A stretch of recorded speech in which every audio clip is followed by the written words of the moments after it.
What is going on, guys? It's Baint from R8X Digital. Today, I have the pleasure of being joined by PJ from Girls Lawn. You've probably seen her on Instagram, YouTube, or maybe some of her other content. She produces a lot of great lawn care industry content out there for you guys. So I'm going to give her the opportunity to kind of introduce herself and talk a little bit more about who she is and what she does. All right. Yeah, so my name is Pam Holt. I go by PJ, and I've been in doing lawn care now for about 4 years. Um, as of a couple years ago, I started my own business doing like lawn consultations and lawn coaching. And yeah, so I mean, most of my time I spend content creating. I do that, and then just the influencer stuff on Instagram. I've developed some fantastic relationships with a lot of really cool companies. Toro being one. I love working with them. I love working with Ecologel, Arborjet Ecologel, and Simple Lawn Solutions. I mean, there's just so many great companies out there, and most of the companies that I actually work with are family owned. So it's a different vibe, working with them. They're really cool, and they kind of embrace you, and it's nice. It's nice. Yeah, that's huge. Just to kind of touch on that a little bit, I've got Mm-hmm. experience working with some family owned and like locally owned companies, and it is totally different. And it's a lot more of that, like you feel like you have a real genuine like symbiotic relationship where it's like both of you guys are really helping each other. And that community and that Yeah. personal relationship is something that I look for with all of my business partnerships because it really does make a huge difference where it's not just like so Right. transactional. It's very much you feel like Right. you're partners in something and you're building something together, which is awesome. Yeah. So, Yeah. It's really good. They give me the opportunity. One of the things I really love about them is that they give me the opportunity to also give back to the community. I get to try all of this cool stuff, all this great equipment. And when I make deals with these companies, one of the main things I put out there is that I want to be able to give giveaways to the community because I'm showing it's almost like sometimes you feel like you're kind of teasing the community. And it's nice to be able to let them try out the same things that you're trying out. So and I get that from everybody that I work with. So that's cool. that's awesome. So yeah, how Yeah. about you kind of just explain a little bit more about like maybe how you got into the lawn care world, maybe like some stuff that you were doing before that, or kind of how you got into it. Man, I absolutely stumbled into this because prior to getting into it, I didn't even like to be outside. I hated it. Wow. Like I hated grass. I Oh, just hated being outside, because it was like the sweat and everything. And so we moved into a brand new house, a new build. And so when you move into a house, like it's just a money sucker, right? So we had to decide whether we wanted to pay someone to come and do our pest service or our lawn service. And of course, pest won out. So I was like, okay, I'm going to tackle this lawn. And so that's what I did. And that's where it started. I mean, from that day on, I fell in love with it. It's just, it's, it's crazy. And what right now, what I try to do, because I also promote females in the industry, hmm and it became a passion of mine to do that because I feel like had my father asked me to come out into the yard with him, I may have discovered this passion earlier, mm. and I feel like females and women should be given the same opportunities to see if you like it. You know what I mean? So I really like advocate for women in the industry.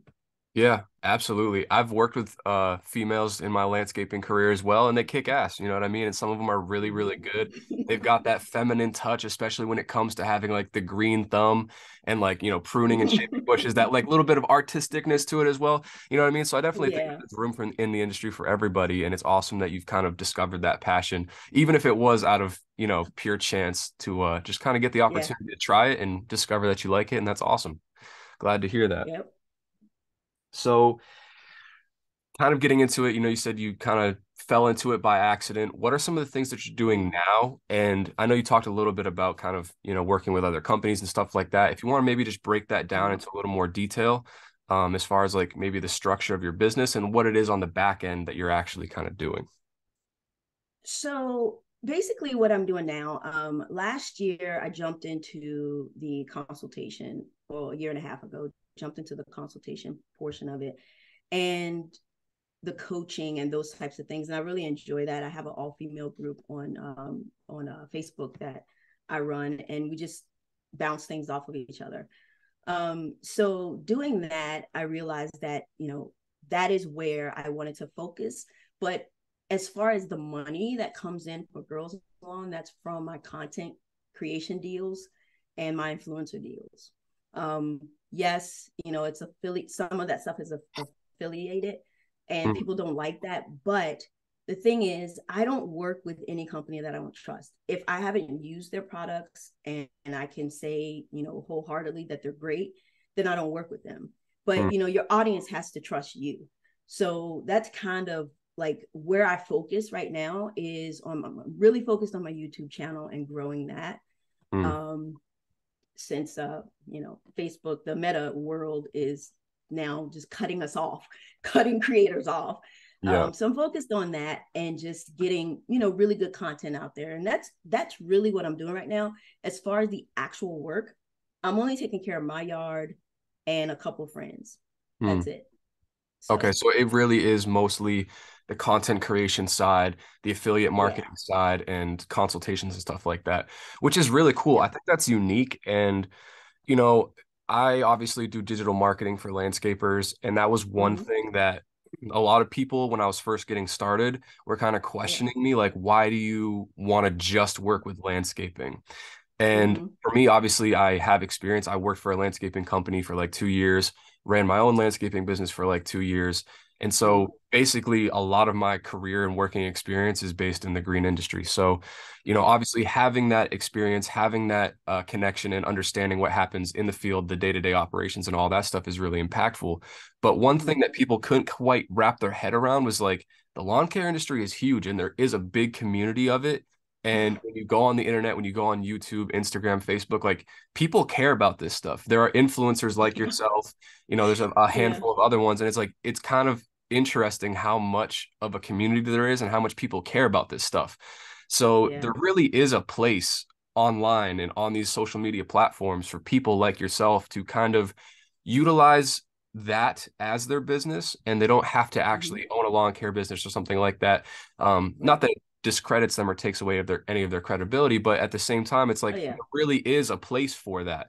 And it's awesome to see people like yourself doing it, because it's something that I try to encourage some of my clients to do. And I Yeah. don't think they understand fully how much power there is in social media and how much it could do for their business. Right. So, I just would encourage people that, if you're going to do it, if you're going to do this, to actually get the education as well. Cause I'm a fertilizer certified here in Virginia, and I'm going to keep that up, even though I'm not going out and I'm treating my yard, and I'm using that mm, information for myself.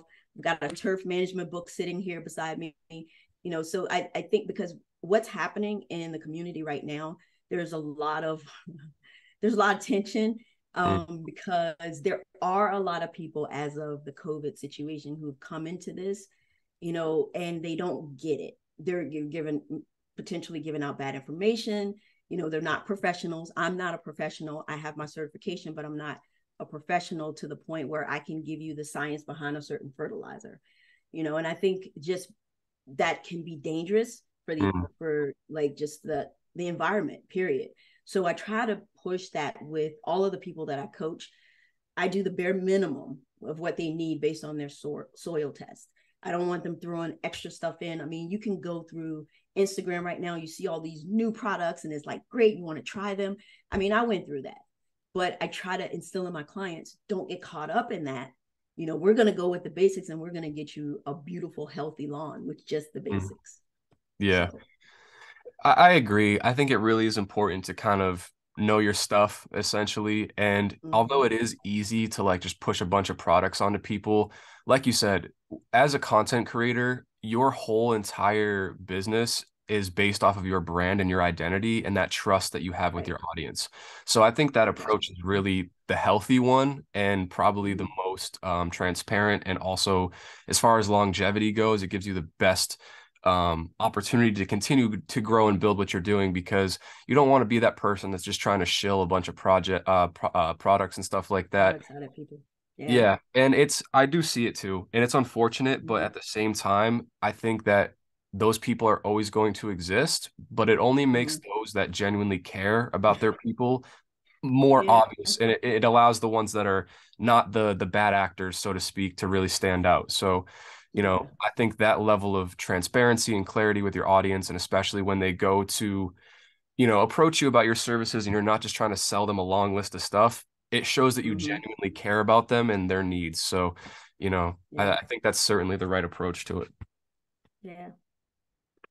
So, talk about like some of your marketing strategies and especially kind of what your plan is behind the content. Because for me, a lot of my clients are landscaping business owners and they're kind of just confused as far as like what some strategies or what some things they could be doing to utilize content to the fullest. So in your experience, you've got a pretty decent sized audience. What are some things that you've done to build that up? And what are kind of your plans as far as content when you're thinking about making new videos and stuff like that? Well, so I make content based, my content is based on a couple things, and I try to vary it a little bit, and it's going to also be based on my clients, depending on what they want. So some clients, say for instance, like Sunjo, they want a more like commercial type presentation in the content. Other people just want you to be funny. They just want you to be natural, not necessarily funny, but natural. Just show the product naturally as you're using it and things like that. So yeah, I mean, I go with that. I don't honestly, I've only within the past year started doing pay per content. So I have a price sheet, and I have, different plans that people can select from. But when any new company at this point approaches me, that's what I go with. Mm, Prior to that, it was, oh, let me give you all of this product. Well, I don't need all of that product. And basically, what I'm doing for this year is I'm getting the product because I can't make your content without the product, but I don't want you to continually send it to me. Just send it to me for the content, and then you pay me for the content, and we go from there. So, right. and that works a lot better, um, because, and I think also that if other creators were to do the same thing, it would minimize the need for them to push affiliate situations because Mm, you're getting your income a different way. You right. know what I mean? And it's more steady that way. So it took me a while to learn that, but like I said, the past year it's been solid, and that's what I'm kind of leaning into more now, is those types of relationships. Right. And that allows you to kind of just, like you said, you're getting paid regardless because Mm-hmm. the purchasing is happening as it's through the content, right? So they're purchasing basically like advertising. And that allows Mm-hmm. you to just genuinely showcase the product. You don't have to push an affiliate link and stuff like that. And it's a win-win because you get paid, the company gets their product promoted, and the Yeah. customer gets to make their own decision about if they want to buy it or not. So Right. that's an interesting model. I think you're the first person I've talked to that's kind of really touched on that in detail. So, I think a lot of people could learn from that and take that same approach Yeah. when they're doing Yeah. content deals and stuff like that. That's interesting. Yeah. I mean, and with these situations, obviously a lot of them, it's based on the number of followers you have, right? Or the number of subscribers you have. But I think in my case, my relationships with these companies is so genuine, and they realize that, my goal of promoting females in the industry is more important than those numbers. I have a very organic following. I Mm, am not upset about my numbers at all, and they're growing organically. And I have a really good relationship with my audience, and that's how I want to keep it. I've had um, reels and videos to go viral. I don't like my stuff to go viral because that's when you get the trolls, and that's when the mm, negativity seeps in. Like, just keep it with my audience, and we're good, right. So, yeah. Yep. I totally understand that. It's like the bigger you grow, you kind of open yourself up to more people that are like maybe not your ideal target, like Yeah. avatar for that audience. And it just like, it's part of growing on the internet. It's inevitable, but I totally Mm-hmm. understand. You're always going to have that core group of people that really just rock with you for who you are. And those are the Yep. ones that you're trying to take care of and just, continue to build a relationship with. Exactly. When it comes to doing deals or just getting in touch with some of these other companies, are you Mhm. noticing that they're approaching you? Do you have like a method for outreach, or do you select certain people that you try to get in touch with, or kind of break down how you go about like getting some of these deals and also negotiating them? So initially, I was going after the companies. I would say in my second year, I was really going hard, just sending out pitches. I went to, are you familiar with the expo in Louisville? No. It's a huge expo they have every year in Louisville, Kentucky. It used to be called GIE, but now it's called the Equipped Expo as of last year. And all types of landscape lawn. I mean, like everyone's there. Toro, Escavana. I mean, just everyone's there, and you get an opportunity to actually try the equipment out. You get an opportunity to talk to all these people. And that's really when things really picked up for me, because I was able to do, this was 2021. I think I went in 2021, and I was actually able to speak to these companies face to face. And right now, these companies are really looking for social media influencers, because that's the best type of marketing they could have. So it's basically pitching that to them. I developed relationships a lot from that. But I would say, as of probably a year and a half, I've not gone out searching for people. I get messages daily from different companies. I've turned down tons of people. Tried the product, don't like it, don't think it's good for my audience, I'll turn it down. Mm, Yeah, they ask me now, which is great. yeah, Less work for me. that's But there awesome. are a couple of people that I do see myself going after here Mm. soon. But right now I'm just kind of relaxing, riding the wave. Absolutely. That's awesome. Yeah. Yeah, now that you mentioned Equip Expo, I posted in my group the other day if anybody knew about good landscaping expos or like Mm-hmm. stuff like that. And Equip Expo, now that you say the name, I remember that was one that everybody was talking Yep. about that they said was a good one to go to. Do you know any Yeah. other ones other than that one or? So in 2021, it was GIE and crap, I can't think of the name of the group, but they broke off. There's a group. I'm sorry, I can't think of the name of it, but they broke off from the GIE and now they're doing their own thing. And I can send you the information after this, but basically every year they're going to be in a different state. See, GIE, or the main equip, is always in Louisville, Kentucky. But the other group that was a part of it, they were like, well, we want to kind of go all around. So each year they're going to have theirs in a different place. I think the first year they did it in Florida. And if I'm not mistaken, I think this year they're going to do it in Texas. Okay. I think. That makes sense So, because when I was looking it up, I saw that there was one in Texas this year, I think, right? mm, So, okay, that must be the second one. yeah. Got you. And then there's one called, I'm not familiar with it because I've never been, but I've seen people talk about it. Hardware Huddle. So that might be one you want to look into. Um, but all these places are really good to make those connections. And from what I understand, although I didn't need to buy any equipment, but from what I understand, if you talk to them and kind of give you some deals on, discounts on some of the equipment that you might need for your business. So Yeah. yeah, works out. Yeah, absolutely. I'm trying to get to as many of those like trade shows and expositions as possible because obviously, Mm-hmm. 99% of the conversations that I have with business owners and about closing deals and stuff like that happens in a similar environment to this one over the phone on Zoom. But it's so different when you can shake someone's hand and look them face to Yeah. face and talk in person about that kind of stuff.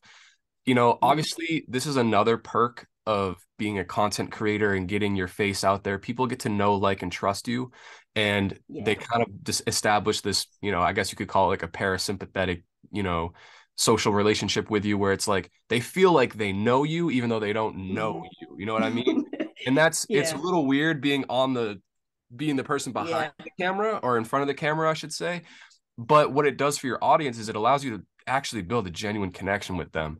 And that is like Mm-hmm. kind of the second to none other than like being in person. And like I said, being able to just like look them in the eye, shake the hand and talk about business. So, Yeah.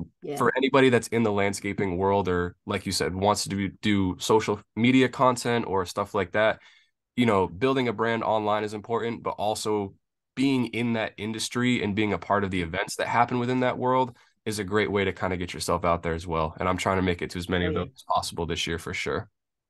yeah. So I would ask you about the impact of social media on your business.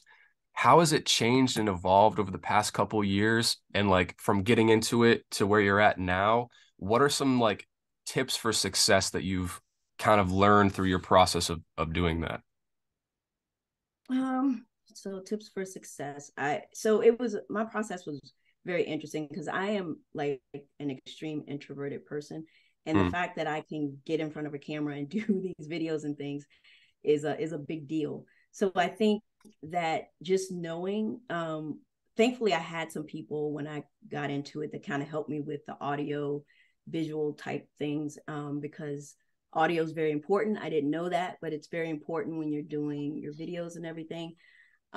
So it's I think it's hard to answer that because you have to get out there and get your feet wet and see what audience you're drawing in, because mm, then you have to play to that audience basically.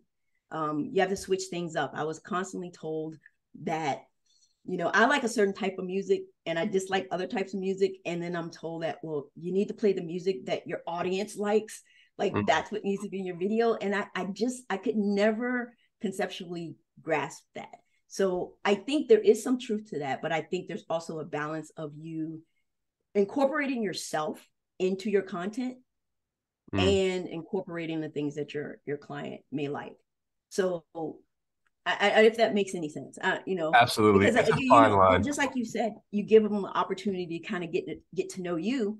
But if I'm using music and stuff in my videos that I don't, vibe with, then that's going to come across in my videos. You know what I mean? So, Yeah. Yeah, I totally understand. Using one of your favorite songs in your video might be mm-hmm, another person that's watching the video's favorite song, so you have that connection there. But then also there mm-hmm, might be a specific song that's like trending or a specific piece of audio that if you use in your video, it could help it, get more reach and find someone yeah, who really, really wanted to see your content that is a great, kind of perfect avatar is like who your target audience is. So getting that mm-hmm, extra exposure, even though you're kind of like not using music that you really like, it's a balance that needs to be had, and I totally understand. Sometimes yeah. it's part of the game. You got to play the game, and you know, Yeah, it is. But yeah, it can that part to me has always been a little bit frustrating, but you get past it. You find your footing. It just takes some time. I think I've seen a lot of creators come out and they're very impatient. They just don't understand how much time it takes to really develop that audience. yeah, So absolutely. I know that yeah. when I was first getting started, and I have 90% of my clients I've gotten through TikTok and Instagram. I have a Mm-hmm. website, I've got other stuff. I don't really do a lot of outreach. A lot of the people that I work with come to me through that content. But it took Right. like a month or two of making that content before it started to get any amount of traction. And it was like Mm-hmm. 1 month, I'm making videos like crazy, nothing. Second month, I'm making videos like crazy still. And then all of a sudden, one of the videos that I made at the very beginning kind of pops off, and a bunch of Yeah. people now call me through that. So it's like I'm Yeah. not bearing the fruit of my labor for like months down the line. And for some people, it takes even longer than that. So it's like you never know with the internet, with these social media platforms, they've got algorithms, all this other stuff. And it's like you could put a lot of work in Yeah. and not really see anything from that for an extended period of time. However, when it does happen, it happens all at once. And from there, that gives you the little bit of momentum that you need to keep pushing forward. And, it can all change with like one really good video. So Right. it's just a Right. matter of sticking with it. Yeah. Yeah. Yeah. So, what are some of the biggest changes or things that you've noticed are different about the industry from when you got started in it until now? Because obviously we've had like a pandemic, all this other stuff is happening. There's electric equipment coming out, there's robotic mowers and like automated mowers and all that. Like the industry is changing at a very fast pace. So, what are some of the biggest things that you've noticed personally? Personally for me, there's been a huge change in the actual community. When I first started, I feel like the lawn well, I'm speaking strictly DIY because that's where I stay. It was so close. It was everyone was willing to help everyone else.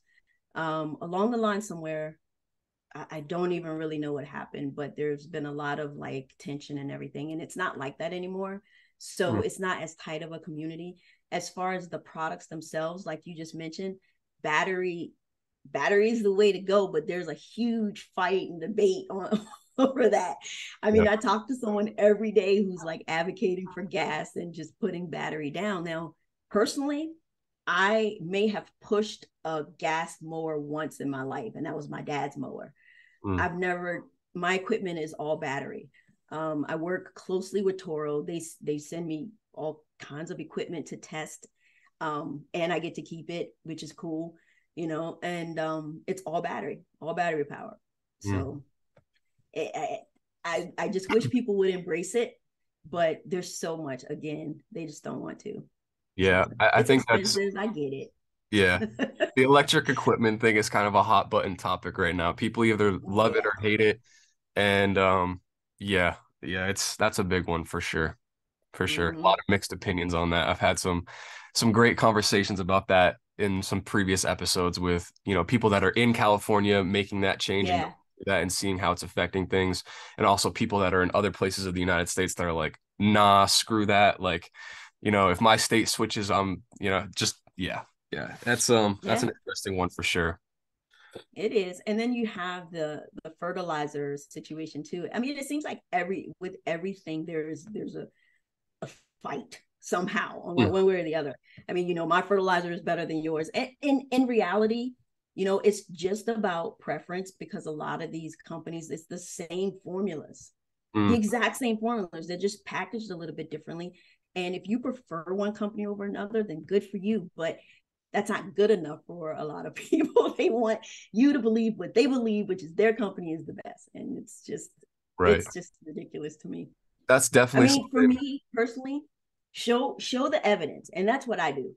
Mm. I show my yard, I show exactly what I'm doing and what I'm putting in there. I am completely honest that I fell into the trap of putting this product down, that product down, like everything, and I didn't know what was working. So finally, I stopped doing that because my yard actually told me it was like it wouldn't react. It was just like dead. And so Mm. I was like, okay, I'm just gonna stop. As hard as it was to just stop putting things on it, I stopped and I let it recover. And then I went about it the right way, which you Mm. only put, something down, you see how it works, and then you go to the next product, not product on top of product on top of product. Right. So yeah. Yeah, you can't treat your lawn like a petri dish and kind of just throwing everything on it. And well, this thing says it works, and this thing says it works, and this thing says it works. But when Mm-hmm. you put it all together all at once, your lawn doesn't even know what to do with all that. It's just overwhelmed and Right. it's going to shut down. So, Yeah. sometimes the less is more approach is certainly the way to go. And Yeah. within the lawn care industry specifically, I've noticed this, like landscapers got a lot of pride. They love their work, they love their tools, they love what they do. And it's like, Mm-hmm. Echo versus Steel or Exmark versus Skag. You know what I mean? People are ride Right. or Yeah. die for the brands that they really like. And they all cut grass the same. I mean, there's differences that's, you can go down the rabbit hole with that if you want. But yeah, people are Yeah. very loyal to their brands and really, really care and will defend them to the death, for brands that they really care about. It's awesome. It's funny. Yeah.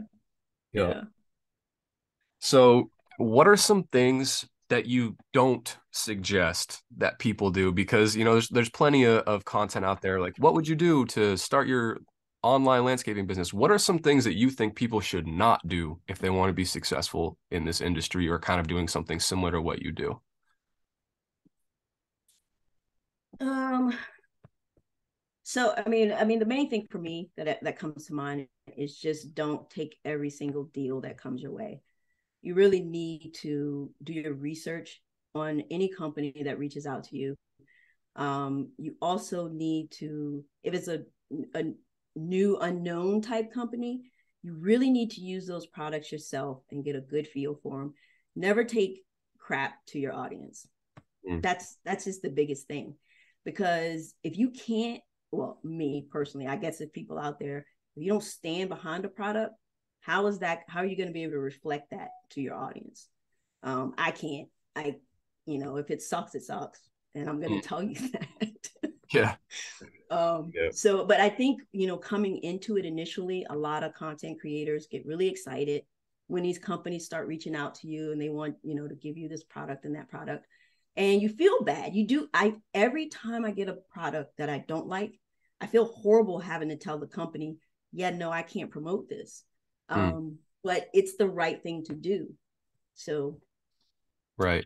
stick with that and it should be okay. Yeah, you've put in way too much work. You really need to cherish and protect your audience, and the only way Mm-hmm. to uphold any amount of authenticity is to just be real about the products and stuff like that. Because Right. you don't want that reputation of being a sellout, and if you just pushed every product that you received, then that it would very much come across in that way. So, yeah, I think that that's certainly the right approach for sure. Yeah. Yeah. So, what is like, this is kind of a random question, but what's like the worst customer experience you've ever had with something related to lawn care, working with a client, working with a dealer? Like, what's Mhm. the worst experience you've had? So, one of the worst experiences I've had is with my consultation business when I first started it. I was already hesitant to really get into it because I know how people are, they don't listen. Mm, And, but I was like, I can do this. And when I first started, I was doing local as well, where if you were close enough, I would come out and give you some advice and look at your lawn and all that stuff. Because right now, all of my clients are virtual. mm, They will put their cameras on, show me the lawn, send me their results for their soil test, so we can make a plan. Well, this one particular person who was local, um, I I made the mistake of volunteering to go and apply some of the products for them, and that just didn't turn out well because yes, I could apply the products, but she wasn't listening to what I was telling her as far as the watering and the upkeep and everything. Well, typical, the lawn failed, completely failed, and I was, blamed for the whole thing. Um, Called out on social media for it, and it was she really did make it a nightmare. yeah. uh um Her lawn never recovered, and I actually ended up, just to stop what was happening, I just refunded the whole situation and was just like, okay, because in that situation, right, it's her word against mine. I Mm, put the proper things down, she didn't do the maintenance, things didn't work out. You don't do the maintenance, they're not going to work out. But that felt awful, like seeing yourself being bashed on social media when you know that your intentions were 100% pure and that you did everything right. mm, But I've learned there's no reason to, there's nothing good in going back and forth with someone on social media. yeah. Just kind of, if you stop talking, eventually they will stop talking. Mm, That's it. And yeah. that's what happened. That felt horrible on multiple levels. Mm, I felt like I failed when I really, logically I knew that I did the right thing. And then I don't like to see customers upset. And so that was a bad situation. But that was only one in my mm, whole career though. So, yeah. you know, can't Uh, be perfect. yeah. Very similar experience with my landscaping business. We only had one time ever where the client was so dissatisfied, and it really was a matter of them kind of not understanding the situation. And we did Mm-hmm. everything that we could to make them happy. We came back, we gave them like free mulch and other products, and it just nothing was enough to satisfy them. And at that point, they never did it, thankfully, because Yeah. again, we just refunded their whole thing. It was just like, look, take away as much, responsibility or accountability. Not Yeah. accountability, but like, we did everything we could in our power to make it right with them, and nothing Mm-hmm. was enough. So we just gave them their money back. And, at that point, they were like threatening to go on Google and social media and stuff like that. And we're just like, all right, look, Yeah. if nothing is going to work to please you, You do. I'm going to give you your money back. If that's not enough for you, then I don't know what is. Like, some people just, it doesn't work out. And Right. they're a dime a dozen, like you said. It only happened once to me too, but when it does happen, it really sucks. And it's just like, Yeah. it didn't have to be like this, but it Right. happens. Yeah. There's people like that out there. So Mm-hmm. yeah, Unfortunately. unfortunately. But hey, we learn from it, we move on, and then hopefully implement things to protect ourselves from stuff like that happening in the future. 100%. Yeah, contracts. Once we learned how to write contracts, that was a game. Exactly. It's like, all right, well, now it's legal, it's in writing, and we're good. The Hmm. client's protected, we're protected, and at that point, it's just a matter of us delivering the services the way we promised we would, and we Right. do that. So, yeah, getting things in writing was a big business lesson that we had to learn that really was kind of separated us from being a little bit more amateur and just getting our feet wet Hmm. to like, okay, this is a real business. Clients respect us for what we do, and we're handled on the back end if things do go wrong. So Yeah. yeah, that was a big Contracts step are in the right important. direction. Absolutely. Yeah. And I'm sure with you too, especially doing social media content and stuff like that, where it's like, the results for each video might be completely different. It's Yep. kind of like I can't, make specific guarantees. It's really hard. It's like, look, I'm trying my best, but I'm still at the whims of these platforms as far as what they decide to push and promote and how many people see it and Right. stuff like that. It's hard to like, make promises in that world. So I'm sure that for you, contracts are equally important. Yes. Yes. And it's not, they're not easy to draw up because, um, like, so if there was another content creator doing the exact same thing that I'm doing, their contract would probably look a little different because we have to gear our contracts towards our external lives. Mm, It has to be based on that. Like one person may have a lot more time than I have to actually do content. So I gear mine or I structure my mine around my family life and the actual free time that I have to do that stuff. So yeah, so I'm not gonna like promise someone a couple videos a week. It's mm, like one video a week max, yeah. because they take a lot of people don't realize even though they're shorts, they still take a lot of time to Oh yeah. create. So Yeah, people would be surprised. I do all of my own filming and editing and stuff like that. And it's like for a mm-hmm. 60-second video, there's like an hour of editing plus, 10 to 30 minutes of recording, depending on how many Yep. bloopers I make, basically. It's like, all right, so, there's a lot that goes into that 60 seconds of what seems like just quick, easy entertainment for you guys, the consumer. But for us to make that, it's a time commitment Yeah, for sure. So, it is. yeah, Yep. people don't see that unless they try to do it themselves, and then they realize just how much work it can be to maintain and keep up with all that. It's a lot. Yep. Yep. Attention spans are so short right now, and Yeah, it kind of sucks for us a little bit, the content creators, because I mean, you make these videos and 2 weeks later they're irrelevant. yeah, They're like no one's thinking about those videos anymore, and you spent so much time on them, and that's just the way of the world right now. yeah. To embrace it and move on. Yeah.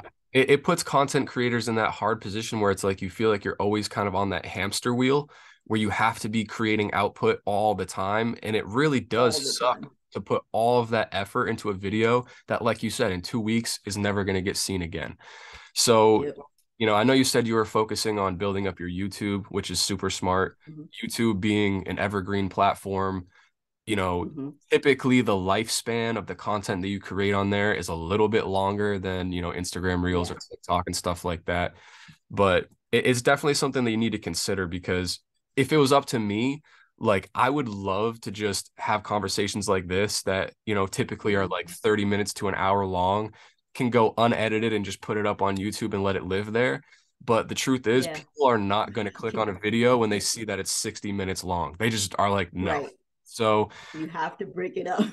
yeah, the attention span is Yeah. like 15 to 30 seconds, and you got to get people's attention like that. And if not, they're on to the next. So it's really, really Mm-hmm. hard to stand out, make yourself like appealing in a way where people are willing to commit their precious time to giving you their attention. So yeah, it's Yeah. tough for sure.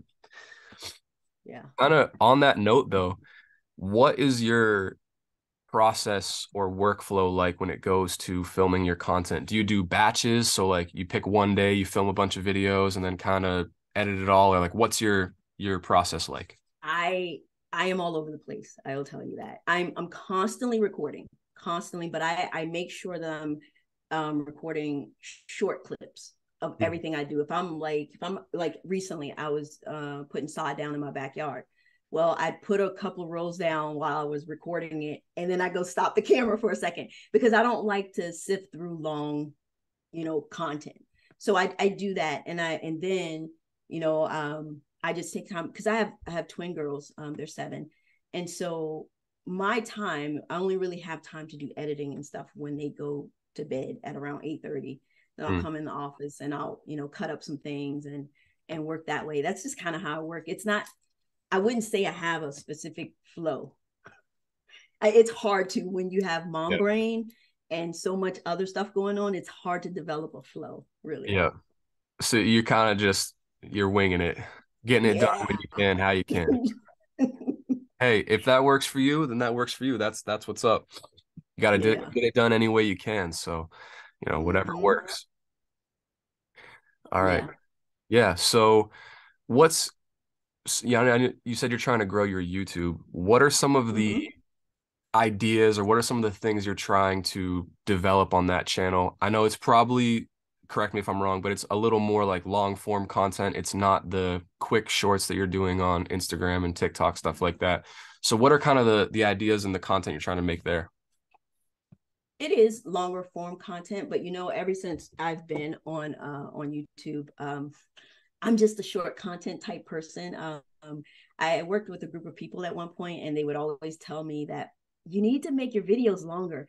And I was just, I can't, I have a problem with throwing fluff into a video. Like I said, I am quite introverted, so I don't really talk a lot. And so having to talk and try to fill a 5-minute video is tough for me. Um, Mm, right now, I guess my videos probably average maybe 5 minutes, maybe. But that they're usually really short. If you were to look at my content right now, you'd have to go back quite a ways to see a longer form video. yeah. Um, so what I am focusing on, I'm refocusing this year, like I mentioned, is I noticed that the community itself was going off the rails. So I'm trying to bring my audience back in to focus only on the basics.